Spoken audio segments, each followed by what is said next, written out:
So this is a hot rod I'm building with one of my shop classes, actually two of my shop classes.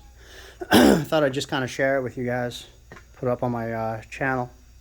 The grill is from a 35 International pickup truck, and what we did was we didn't have an insert for it, so we sent it up to Bosie's, and we had their welding center.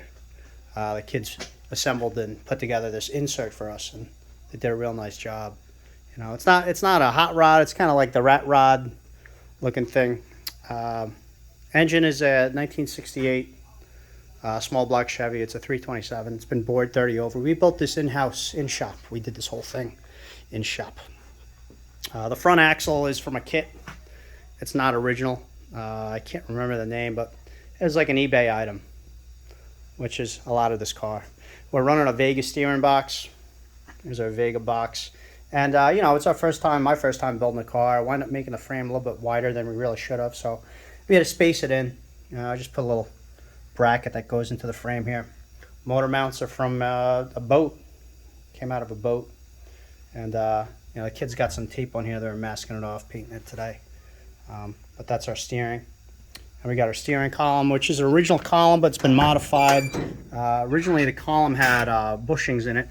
And we've put a set of bearings, actually. We did a little bit of machine work, machined in some bearings with a little grease fitting in there.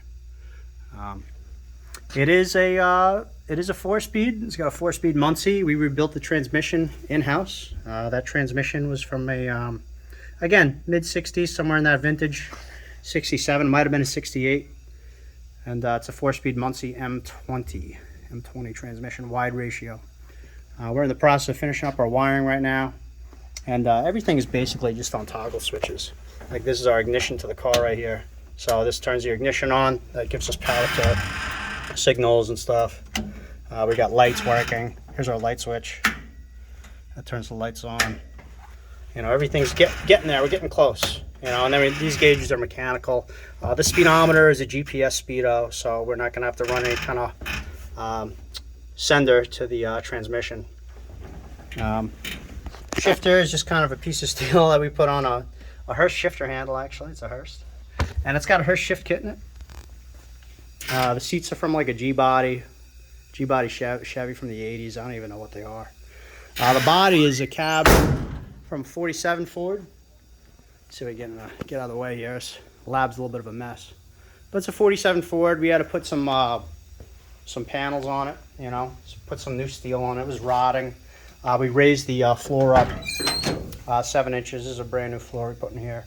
Put a whole superstructure in underneath it out of 1x1 steel. Bedsides are from 30, it's either 35 or 37 Ford. I can't remember. We actually shortened them, so we have like a 5.5 foot bed. You'll see there's a crease here. And we took this bracket off, put it over the crease. That's where it's been shortened. But we did that in the shop. You know. And the coolest part, I think, I really like this tailgate. It's got that old, you know, 30s Ford look to it. These taillights are from a motorcycle. They're motorcycle taillights. The rear end is 10 bolt from a 68 Chevy. It's got a 411 gear in it, 411s, and it's got a posi track in it too.